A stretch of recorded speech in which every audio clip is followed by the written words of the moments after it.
Goeiemôre vriende, so hier aan 'n begin van 'n naweek. Dit is vandag Vrydag die 17de April 2026.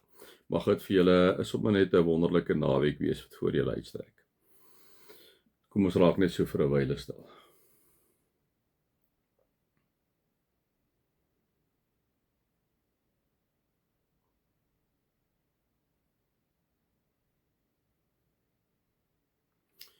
Vader, elke asemteug is 'n wonderwerk.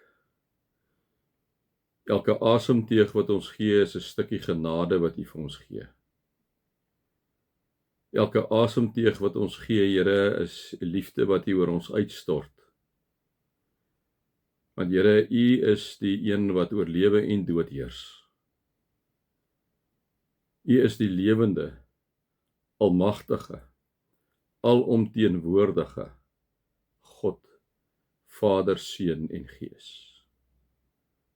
Here, ons kom aanbid U. Here, ons is lief vir U, omdat U ons eerste lief gehad het. Amen. Vriende, mag daar vir julle genade en vrede en oorvloed wees, omdat julle God ken, Jesus ken en die Heilige Gees ken. Nou, ons steeds hier in Timoteus, ons is in 2 Timoteus, waar Paulus vir Timoteus die brief skrywe. Hy is baie lief vir Timoteus, hy spreek hom ook aan as Timoteus, my geliefde seun. Ons het 'n bietjie gepraat daaroor dat hy kom sê in vers 2, vers 1, jy dan my seun wees sterk deur die genade wat ons in Christus Jesus het. Jy wat voor baie getuies, jy wat my voor baie getuies hoor verkondig het, wat jy my voor baie getuies hoor verkondig het, moet jy toevertrou aan betroubare manne wat bekwaam sal wees om dit ook aan ander te leer. En dan kom sê hy vir Timoteus, jy is soos 'n soldaat van Jesus Christus wat jou ontberings moet dra, dan brei hy 'n bietjie die soldaat wees uit, hy brei 'n bietjie die atleet wees uit. En dan sê hy in vers 7, dink na oor wat ek sê, die Here sal jou insig gee om alles te verstaan, wanneer hy dink oor die soldaat, wanneer hy dink oor die atleet, wanneer hy dink oor die boer, En dan kom sê hy hier in vers 8, hy sê Timoteus, onthou altyd dat Jesus Christus 'n nakomeling van Dawid uit die dood opgewek is.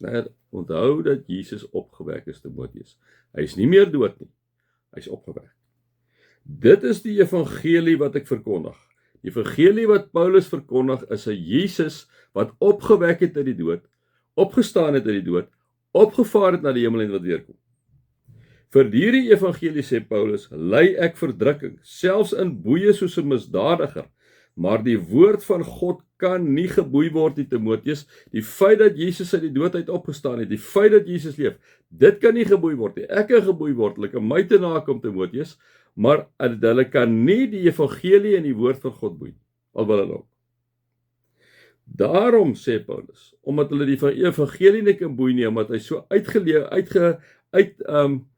nie uitgelewer is aan Jesus nie, dis nie waar nie, hy is vrywillig daar, omdat hy eintlik kom ons sê uitverkoop is aan Jesus, Daarom verdra ek alles ter wille van die uitverkorenes, sodat ook hulle die verlossing wat daar in Christus Jesus is en die ewige heerlikheid kan ontvang. So Paulus wil die heeltyd vir mense loop vertel van Jesus Christus. Daarom verdra hy dan ook die moeilikheid. Daarom as ek en jy dit lees, kan ons dit nie net lees as 'n toeskouer nie. Ons moet dit lees amper en sê, maar ek is in die plek van Paulus. Wat wil God deur sy Gees vir my kom sê deur hierdie verhaal wat Paulus besig is om te vertel, hierdie brief wat hy skryf aan Timoteus? Wat wil hy vir my kom sê? Hy wil eintlik vir my ook kom sê, ek en jy moet die ontberings dra om die evangelie uit te dra buitentoe, Dan kom sê hy die volgende. Hy kom sê, dit is 'n betroubare woord, dubbelpunt. Wat is 'n betroubare woord? Kom sê hy aan Timoteus. En dan kom sê hy vir hom wat is 'n betroubare woord, volgens die volgende 2 verse. Hy sê, as ons saam met hom gesterf het, sal ons ook saam met hom lewe. Moet geen illusie hê nie, Timoteus, as ons saam met hom gesterf het, sal ons ook saam met hom lewe. Wat beteken dit? Dis die ewige lewe. Daarom sê ons geloofsbelijdenis, ons glo in die ewige lewe. So wat God het die wêreld so lief gehad, sodat hy sy enigste seun gestuur, sodat elkeen wat hom glo die ewige lewe kan hê. As ons saam met hom gesterf het, sal ons ook saam met hom lewe. Wat beteken dit om saam met hom te sterf? Dit beteken, liewe vriende, dat alles gaan oor God. Alles gaan oor Jesus. Alles gaan oor die Heilige Gees.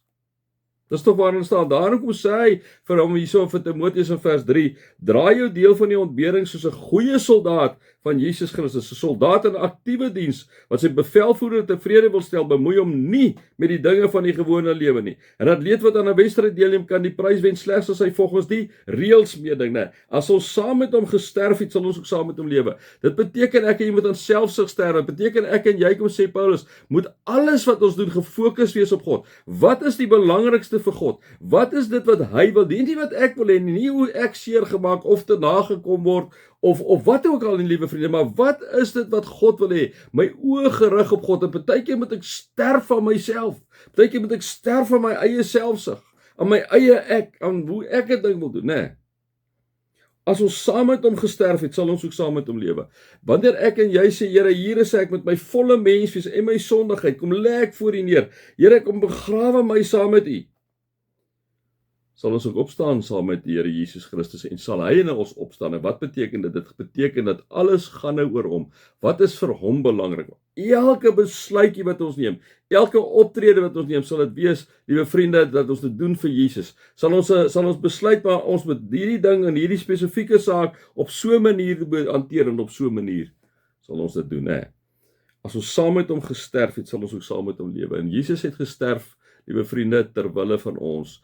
En as ek en jy saam met hom sterf, beteken ons sterf van ons selfsugtige begeertes. Beteken ons sterf van me en me. Ons sterf aan dit wat vir ons belangrik is, sodat dit vir die koninkryk belangriker wees. Dit sal beteken dat ek en jy ons altyd onder die koninkryk van God sal stel. Dat ons alles sal doen in ons werk, in ons speel, in ons vriende, in ons kerk of in die regering of waar ook al, dat ons alles sal doen vir die Here. En alles wat nie daarmee in lyn is nie, sal ons dan eintlik kruisig.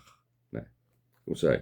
As ons in die geloof volhard, sal ons saam met hom regeer. As ons hom verloon, sal hy ons ook verloon, kom sê Paulus, nee. As ons ontrou is, hy bly getrou. Hy kan homself nie verloon nie. Al is ons ontrou, God kan nie ontrou wees nie. Maar hy kan nie homself verloon nie, nee. Vriende, hierdie goed is eintlik soveel monde vol.